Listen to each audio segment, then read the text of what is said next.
Hello students, welcome back to my channel poets point. Students, आज हम 7th class की जो पुस्तक है इतिहास की हमारे अतीत 2, इसका फर्स्ट चैप्टर 1000 वर्षों के दौरान हुए परिवर्तनों की पड़ताल के प्रश्नोत्तर करने वाले हैं। सो without delay let's get started.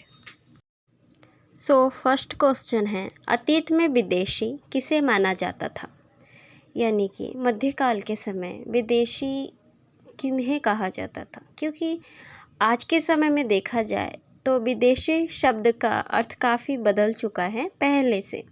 क्योंकि जो मध्यकाल में जो विदेशी जिन व्यक्तियों को कहा जाता था वो उन व्यक्तियों को कहा जाता था जो किसी समाज या संस्कृति के हिस्सा नहीं होते थे, मतलब कि वो एक अजनबी होते थे। जैसे कि उदाहरण के लिए एक जो बनवासी है यानी कोई गांव में रहने वाला इंसान है, वो किसी शहर में रहने वाले इंसान के लिए वो विदेशी हुआ करता था। लेकिन किसी गांव में रहने वाले कोई परस्पर मजदूर है तो वो विदेशी नहीं हुआ करते थे, चाहे उनके धर्म जाति अलग अलग हो। सेकंड क्वेश्चन है, नीचे निम्नलिखित बातें सही हैं या गलत? यानी कि कुछ पॉइंट्स दे रखे हैं नीचे और वो सही उसमें बातें बोली गई हैं या गलत बोली गई हैं, हमें ये बताना है। तो पहला पॉइंट्स है क, सन 700 के बाद के काल के संबंध में अभिलेख नहीं मिलते हैं। यानी ये कह रहे हैं कि सन 700 के बाद के जो काल थे उसके बारे में कोई अभिलेख नहीं मिलते हैं। लेकिन ये बात गलत है क्योंकि सन 700 के बाद के काल के अभिलेख मिले हैं, इसीलिए ये गलत है। तो इसका उत्तर होगा गलत। दूसरा पॉइंट है ख, इस काल के दौरान मराठों ने अपनी राजनीतिक महत्व की स्थापना की। यानी कि जो सन 700 के बाद के काल थे उसके बाद इस काल के दौरान मराठों द्वारा राजनीतिक महत्व की स्थापना की गई थी। तो ये जो आंसर है इसका ये होगा सही। तीसरा पॉइंट है ग, कृषि केंद्रित बस्तियों के विस्तार के साथ कभी कभी वनवासी अपने ज़मीन से उखाड़ बाहर कर दिए जाते थे। यानी कि जो कृषि केंद्रित बस्तियां हुआ करती थी उनका विस्तार करने के लिए जो वनवासी लोग हुआ करते थे, जो वन में रहा करते थे लोग, उन्हें उनके ज़मीन से उखाड़ फेंक दिया जाता था, उन्हें विस्थापित कर दिया जाता था।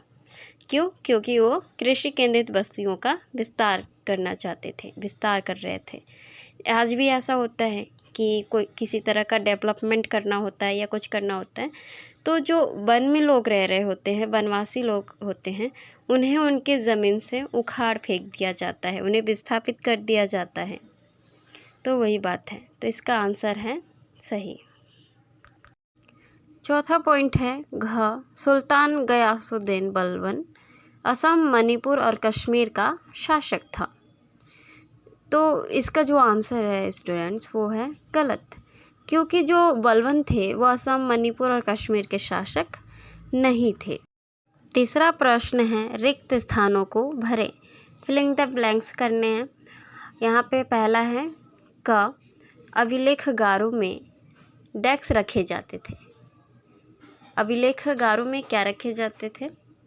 अभिलेखगारों में रखे जाते थे दस्तावेज, पांडुलिपियाँ, पुराना कार्यालयी रिकॉर्ड और लेन देन के ब्यौरे। डेक्स 14वीं सदी का एक इतिहासकार था। यानी कि 14th सेंचुरी का इतिहासकार कौन था? तो आंसर है जियाउद्दीन वर्नी। जियाउद्दीन वर्नी 14वीं सदी का एक इतिहासकार था। नेक्स्ट है ग, डेक्स डेक्स डेक्स डेक्स एंड डेक्स उस उपमहाद्वीप में इस काल के दौरान लाई गई कुछ नई फसलें थी। यानी कि जो नई नई फसलें आई थी उस समय कौन कौन सी थी? तो आंसर है आलू, मक्का, मिर्च, चाय और कॉफ़ी। इस उपमहाद्वीप में इस काल के दौरान लाई गई नई फसलें हैं। अगला प्रश्न है, इस काल में हुए कुछ प्रौद्योगिकीय परिवर्तनों की तालिका दें। यानी उस वक्त जो जो प्रौद्योगिकी परिवर्तन हुए थे उनके बारे में बताना है। तो उस समय क्या क्या परिवर्तन हुआ था? पहला तो ये कि सिंचाई में राहत मिली थी, कताई में चरखा आ गया था, युद्ध में अग्नेयास्त्र के प्रयोग होने लगे थे। 5वां प्रश्न है, इस काल के दौरान हुए कुछ मुख्य धार्मिक परिवर्तनों की जानकारी दे। यानी उस समय जो भी धार्मिक परिवर्तन हुए थे उसके बारे में बताना है। तो क्या हुआ था स्टूडेंट्स, उस समय धर्म जो हिंदू धर्म था उसमें नए नए देवताओं की पूजा आरंभ हो चुकी थी और राजाओं द्वारा मंदिरों का निर्माण किया जाने लगा था और समाज में पुरोहितों के रूप में ब्राह्मणों का महत्व बढ़ गया था। ब्राह्मण और उनके संरक्षकों के बीच नया ओजपूर्ण संबंध कायम हुए थे और जो नए शासक थे वो प्रतिष्ठा के चाह में थे। भक्ति की अवधारणा का उद्भव हुआ था और उस समय उपमहाद्वीप में कुरान की शिक्षा और मुस्लिम धर्म का आगमन हो चुका था। स्टूडेंट्स, आज के वीडियो में बस इतना ही। मिलते हैं नेक्स्ट वीडियो में नए चैप्टर के क्वेश्चन आंसर के साथ एंड MCQ क्वेश्चंस के साथ।